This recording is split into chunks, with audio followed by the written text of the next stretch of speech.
Allez vous faire victimer, bande de victimes.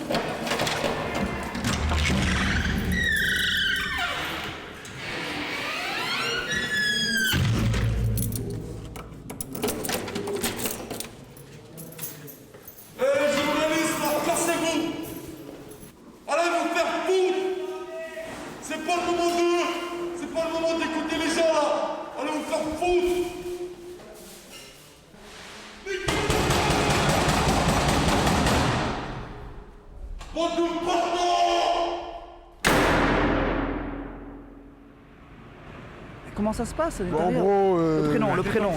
Djibril Djibril et Mousse. C'est combien de Djibril? T'as pris combien? Moi, j'ai pris 5 membres. Tu vois, en gros, là-dedans, c'est sale. On est 3 par cellule, 9 mètres carrés. Il n'y a pas de place. Il y a des punaises partout, il y a des cafards. Il y a les rats dans les coursives. Vas-y, les chefs, ils nous respectent pas. Ah, vas-y, hein, Fresnes, c'est la prison la plus sale de l'île de France.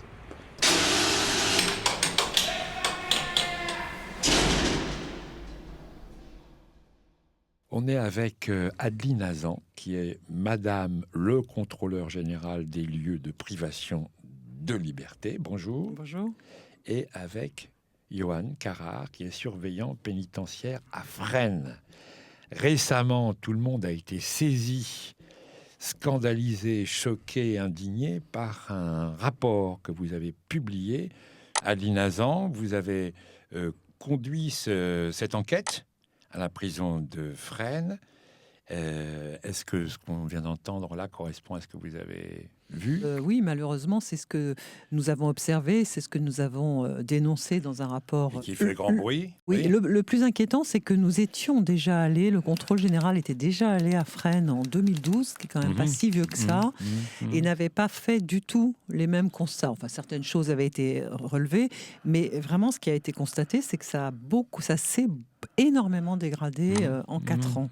C'est aussi pour ça que j'ai voulu utiliser cette procédure de recommandation en urgence pour alerter le garde des Sceaux, parce qu'il n'est pas acceptable dans une démocratie que et les détenus et les surveillants, d'ailleurs, les uns vivent dans ces conditions-là, les autres travaillent dans ces conditions-là, c'est-à-dire, et là ça rejoint ce qu'on vient d'entendre, c'est-à-dire dans des conditions d'abord sanitaires déplorables, des punaises de lit, des rats. Un surveillant a raconté quand même qu'il avait retrouvé un rat dans son lit, c'est quand même pas rien. Des salles d'attente où les détenus restent des heures avant d'avoir accès à un médecin, donc des conditions vraiment sanitaires de dégradation et de mise en danger de la santé des uns et des autres.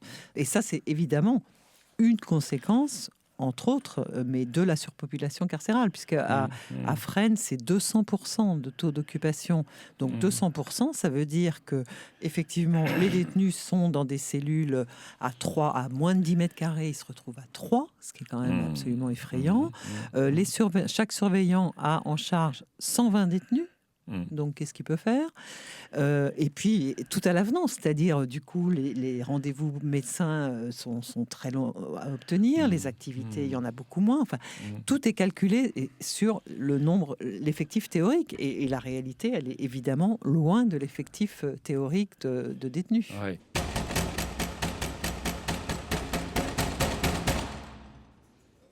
Inch'Allah, va vous arriver un truc ce soir là. Allez crever en enfer, bande de bâtards va. Tous là, tout ce que tous là, allez crever. Pourquoi allez crever?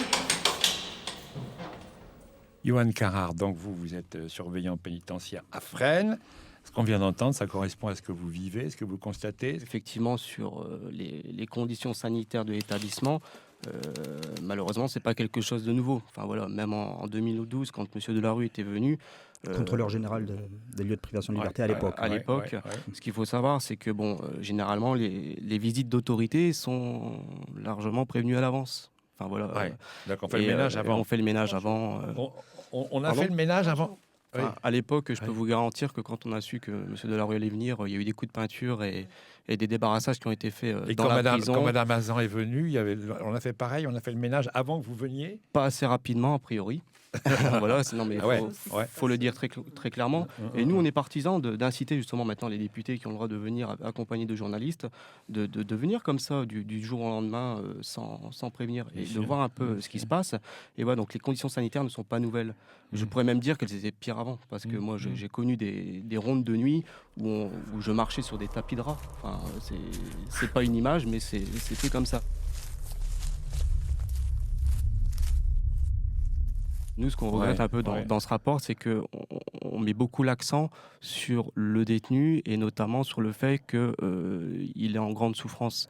Mais on oublie aussi que le personnel est en grande souffrance là-dedans. On parle beaucoup du personnel dans ce rapport. Oui, justement, on en parle beaucoup sur le fait qu'il peut être violent envers les détenus. On en parle beaucoup sur le fait d'abord qu'il est inadmissible que du personnel travaille dans ces conditions-là. C'est pour ça qu'il faut quand même être assez mesuré. Non, mais c'est-à-dire, je crois qu'il faut dire les choses. Vous ne pouvez pas dire que dans ce rapport, le personnel est attaqué sans arrêt. Mais je suis désolée, j'ai insisté sur le fait que ces conditions étaient indignes pour le personnel. Après, nous, on voit des choses, on constate des choses et on les décrit. Mais personne n'a dit qu'il était facile d'être surveillant à Fresnes, à Nanterre, à Fleury. Simplement, moi, ma mission, celle que m'a confiée la loi, c'est de faire en sorte que des droits fondamentaux qui ne sont pas respectés, eh bien, je le dénonce pour que ça change. Les surveillants, c'est des victimes. Et à gauche, bande de victimes.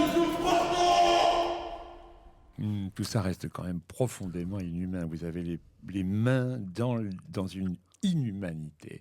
J'ai pas mal voyagé et j'ai pas mal fait de reportages à travers le monde, et notamment dans des prisons, en Amérique latine, aussi bien en Russie, en Chine. Voilà, j'ai trouvé dans les reportages.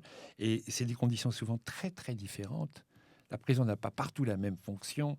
Il faudrait être capable de relativiser nos prisons ici. On a l'impression qu'il y a un seul modèle. On a l'impression qu'il n'y a pas d'autre solution que celle que nous avons là.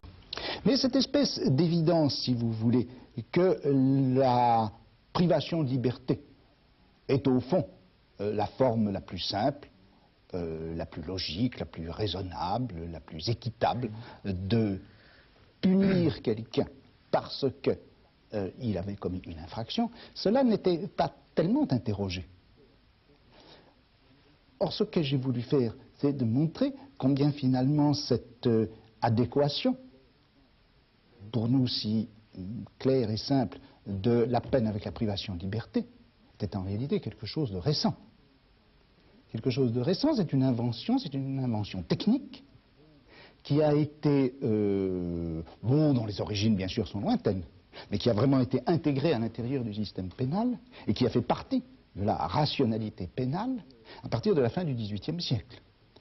Et j'ai essayé d'interroger les raisons pour lesquelles la prison était ainsi devenue une sorte d'évidence dans notre système pénal.